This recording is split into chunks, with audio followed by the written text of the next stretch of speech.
आप लोग को बहुत बहुत स्वागत है। और आज हम पढ़ेंगे नाथ साहित्य। तो नाथ साहित्य नाथ पंथ के लोगों के द्वारा लिखा गया था उनके धर्म के प्रचार के लिए, जो बाद में हिंदी साहित्य में उसको पढ़ा जाता है।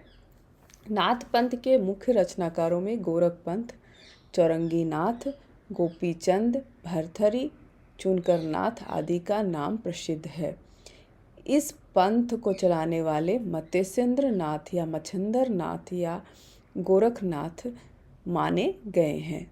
तो सबसे पहले हम जानेंगे कि जो नाथ जो थे वो सिद्ध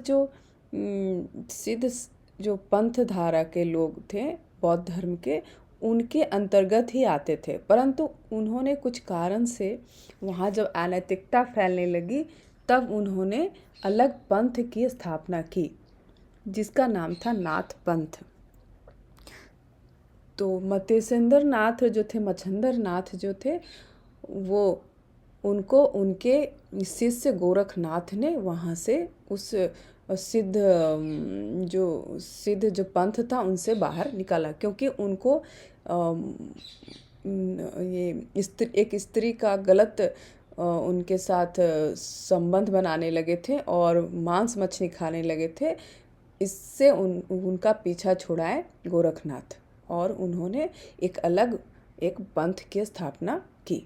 डॉक्टर पीताम्बर दत्त बड़थवाल ने केवल 14 रचनाएं ही उनके द्वारा मानी जाती है। वैसे माना जाता है कि गोरखनाथ ने 40 रचनाएं लिखी, पर पीताम्बर दत्त बड़थ्याल ने सिर्फ 14 रचनाएं ही मानी हैं, जिनके नाम है शब्दी, पद, प्राण संकली, शिष्यादर्शन, नरवे बोध, योग, आत्मबोध, 15 तिथि, मच्छिंदर, गोरख बोध, ज्ञान तिलक, पंच मात्रा, सप्तवार आदि।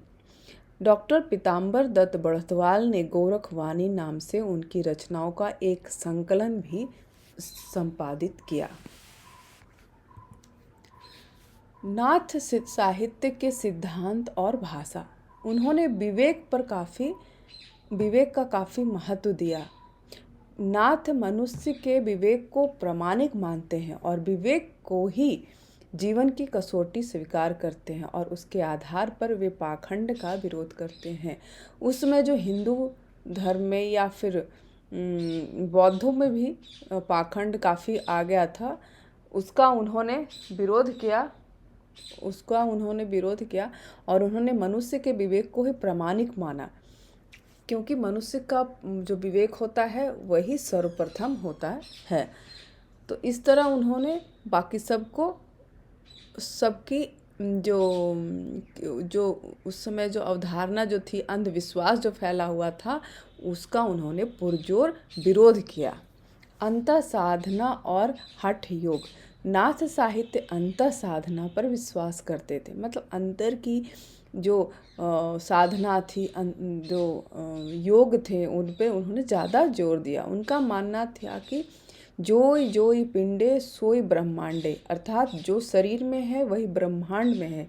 इसीलिए उन्होंने उलट बांसी का प्रयोग किया। अर्थात नाथों का यह तर्क था कि सिद्धि की अवस्था को पहुँचते ही साधक का कायाकल्प हो जाता है और वह लोक व्यवहार को विपरीत दृष्टि से देखने लगता है।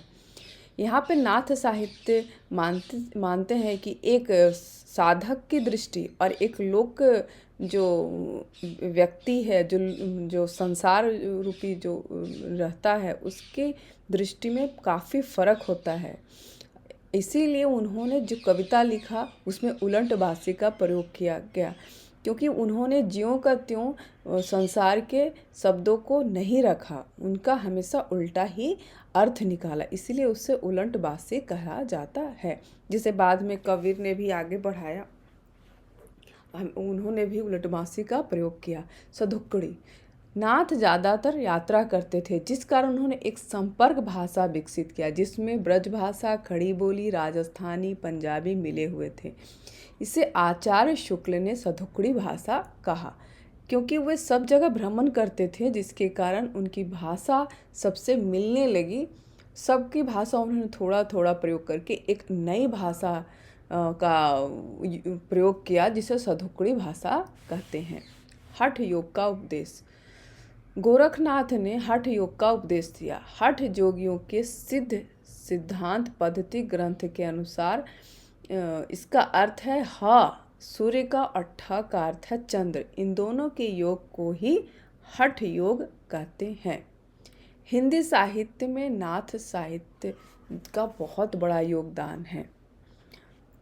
सबसे पहले तो रामचंद्र शुक्ल ने नाथ साहित्य को इसमें हिंदी साहित्य में जोड़ने से मना कर दिया, परंतु बाकी सब विद्वानों ने कहा कि नाथ साहित्य और सिद्ध साहित्य और जैन साहित्य को अलग करने से अगर धर्म के आधार पे हम नहीं इसको रखते हैं तो फिर पूरा भक्ति जो काल है उसकी जितनी भी जो थी सब धर्म के आधार पर थी और उससे भी हम नहीं मान सकते हैं। तो पूरा भक्ति काल जिसे स्वर्ण युग कहा जाता है हिंदी साहित्य में, तो उसको भी नहीं माना जा सकता। तो फिर यही बाद में सब लोगों ने मिलकर ये किया कि नहीं, ये जो सिद्ध नाथ और जैन जो साहित्य थे वो हिंदी साहित्य के अंदर काफ़ी योगदान दिया, तो उन्होंने इसीलिए उनको रखना भी बहुत ज़रूरी है। सामाजिक वर्चस्व के विरुद्ध, ये उस समय जो था उसमें ब्राह्मणों का युग था और ऊंचे जातियों का था। छोटी जातियों को लोग नहीं समझते थे, उनका अपमान करते थे, उनको कोई उनका अस्तित्व नहीं था। तो उन्होंने हमेशा इसके खिलाफ बोला, हमेशा एक आम आदमी के साथ उन लोग खड़े हुए और उन्हें सामाजिक वर्चस्व के खिलाफ हमेशा खड़े हुए।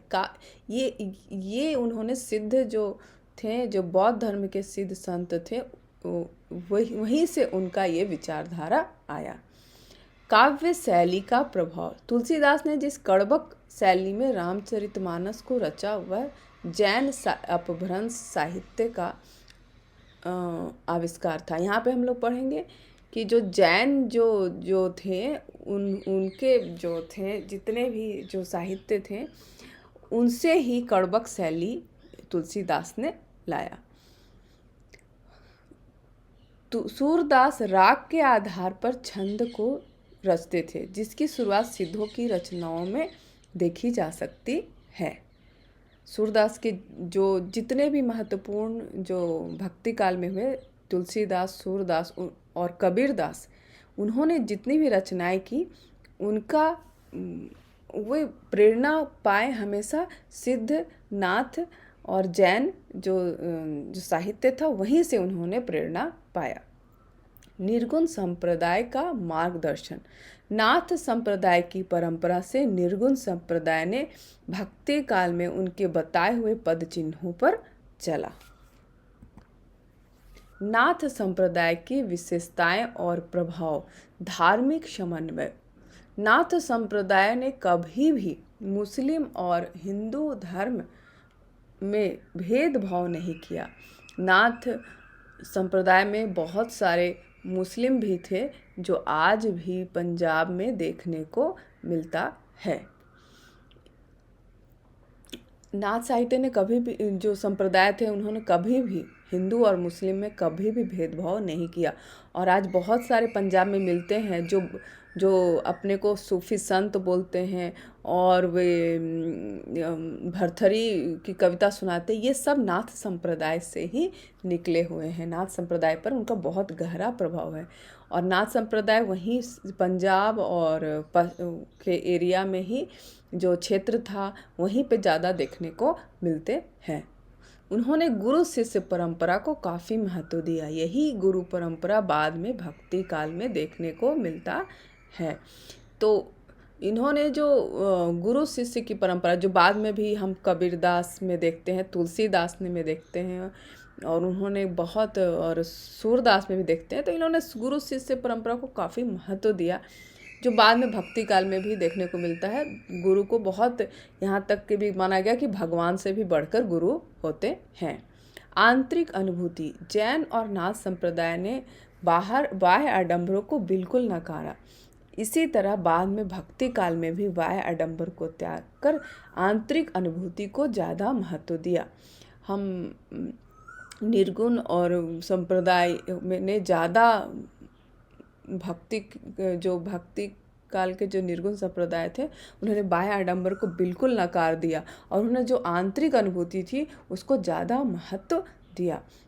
वैसे सगुण संप्रदाय में भी उन्होंने आंतरिक अनुभूति को ज़्यादा महत्व दिया, परंतु वे पूजा पाठ और उपासना करते थे, परंतु निर्गुण भक्ति में बिल्कुल ये देखने को नहीं मिलता है। आध्यात्मिक साधना, कुंडलिनी जागरण, योग, नाम जप, यह सब नाथ परंपरा से चलकर भक्ति काल के निर्गुण पंथी परंपरा में आ गया। इसको भी हम ध्यान देंगे। तो यहाँ पे हम देख रहे हैं जैन जो था, जैन, नाथ और